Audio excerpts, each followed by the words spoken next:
Hello, I'm sort of here by accident today because about 3 or 4 years ago, for other purposes, I was studying the real estate market, and I kept finding information that contradicted the conclusions we've all sort of shared about what happened in the housing bubble and the financial crisis. And as I kept following the information I was finding, it kept surprising me.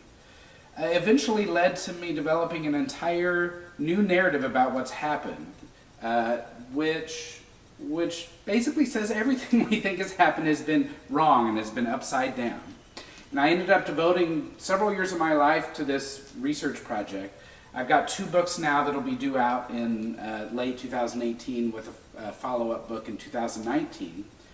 And the crux of the story, the main issue is that the conclusions we've reached have been, we thought that there was too much credit, we thought that there were too many houses, we thought there was too much money and too many speculators, aggressive lenders and aggressive appraisers and aggressive real estate brokers that were all pushing people into the housing market, causing them to overconsume housing, causing them to overinvest.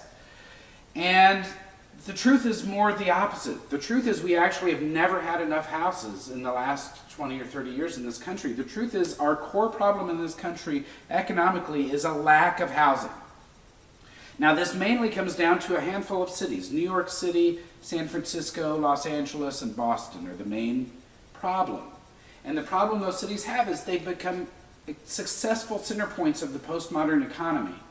They've become draws for all sorts of productive people to go and take part in the global marketplace. But they've refused, they have political obstacles built into their municipal structures now that just don't let new housing stock be built at any sort of pace that it can accommodate that. They really aren't even building enough housing to house their own natural increase in population.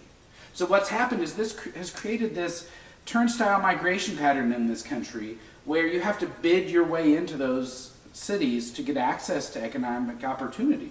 And this has led to a segregation now in the United States by income and class and skill level, right? So if you have the skills to get a high income in those cities, you move to those cities, but they're not going to build a new house for you in those cities. They can't. So what happens is you have to bid up the rent of the local housing stock to a point where at the bottom somebody has to move away in distress from rising costs. So at the heart of the bubble, the heart of the entire crisis was rising rents in cities that have a severe shortage of housing. This first graph I have here, I have a few graphs here to just kind of show us the basic details of the story. The first graph here are a couple measures of housing units per adult. And there's just no sign during the bubble of that level going above levels that we had seen previously in the 80s and 90s. And since the crisis, of course, this red line here is units per adult. That's just been in free fall because we've had a decade-long depression in the housing market. We never had too many houses in this country. In fact, we had not enough. Our problem wasn't overinvestment in housing. Our problem was we needed more investment in housing. So this graph shows us an example of what's happening. It's just these outlier cities that are the problem. Along the x-axis here is the rent level in those cities, and the y-axis is the price level. The thing that makes those cities different is that their rents are high.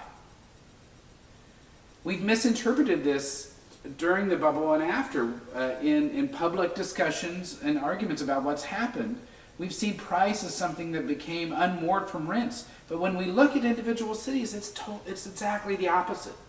Rents explain everything in this story. Rising rents from households trying to get into these enclaves with that have a limited population of who can take part, who can share in this economic opportunity, it creates a bidding war for rents, and it's priced households out of opportunity. So we continue segregating by income in this country, and the cause of that segregation is the lack of housing in those cities. So what happened is during the housing bubble, what really the housing bubble was doing was simply accelerating that process. Mostly what the housing bubble was doing, the credit boom that happened during that bubble was mostly funding young households with really high incomes and really high income potentials that were moving into those cities, and they had to take part in this bidding war to get into those cities. So the core cause of the housing bubble and most of that excess rise in home values was in this handful of cities where we all know that the prices in those cities have been astronomical. And even today, with credit markets that are very tight, those prices continue to be astronomical. Right? So what we can see is during the boom, what actually happened is the credit boom was accelerating that migration. The migration was happening because of a shortage of housing, and credit was simply allowing households to accelerate this process. That's a natural process that will continue to happen as long as we have the shortage. So this graph compares migration into two different kinds of cities. That orange line at the bottom, that's net out migration from those problem cities. Households by the hundreds of thousands every year were leaving. Now there's two types of households that were leaving those cities. Renters with lower incomes who were forced out in distress. And there were tactical owners at the top that as prices started rising, they were taking their capital gains and leaving town with a windfall, right? So where were those people going?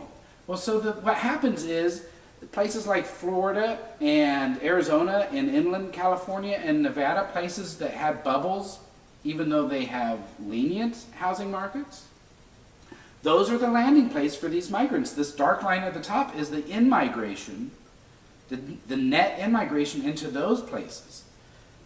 And so actually what those cities had was a migration event. They were overwhelmed by this wave of incoming migrants.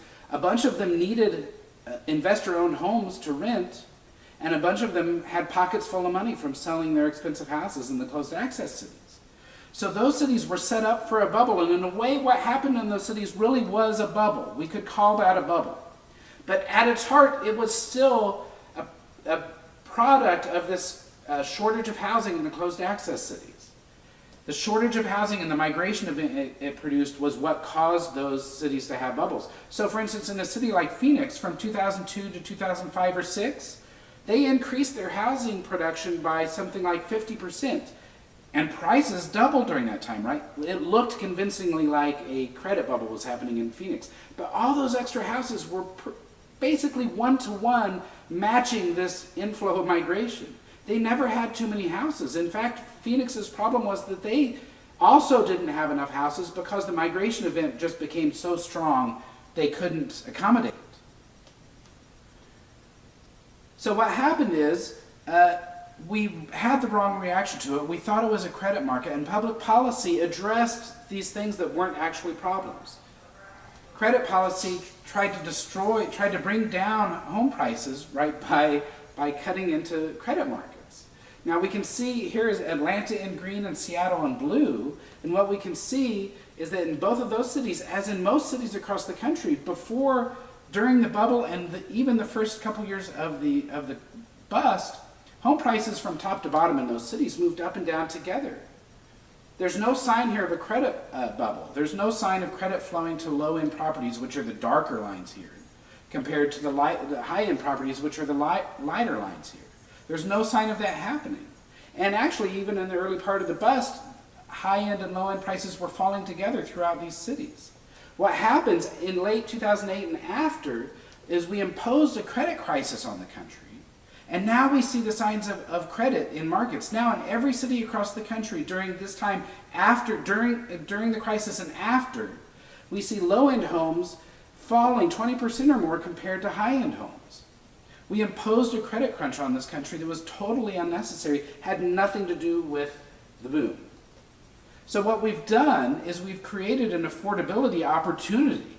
Right, so here, this is a graph with Zillow's measure of the median rent affordability. The red line there's how much of a median household's income does it take to rent the median house. And the blue line here is the mortgage affordability measure. How much of the median household's income does it take to afford the mortgage on that median house?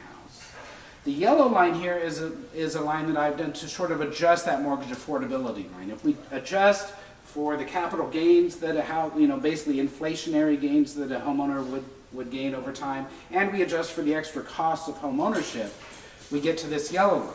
And what we see is over decades, mortgage and owner and renter affordability moved more or less in tandem for decades, even during the bubble. There was nothing about home prices or the mortgage expenses of homeowners that was out of line during the bubble.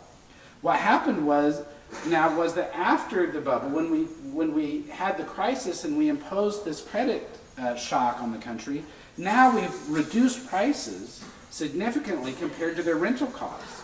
And now affordability is better than it's ever been. So the long and short of this is today, after a decade of a self-imposed housing depression, the mission of real estate professionals, the mission for home builders, for real estate agents and brokers, the mission for anybody in this industry now is more defined and more important than ever. Getting households out of a renter's position into an owner's position does more good for the households and for the country now than it's ever done. Home ownership has never been a better deal. And everything that will lead to healing in this country's economy and in our credit markets will flow through this process of reintegrating households into the housing market and turning renters into homeowners again.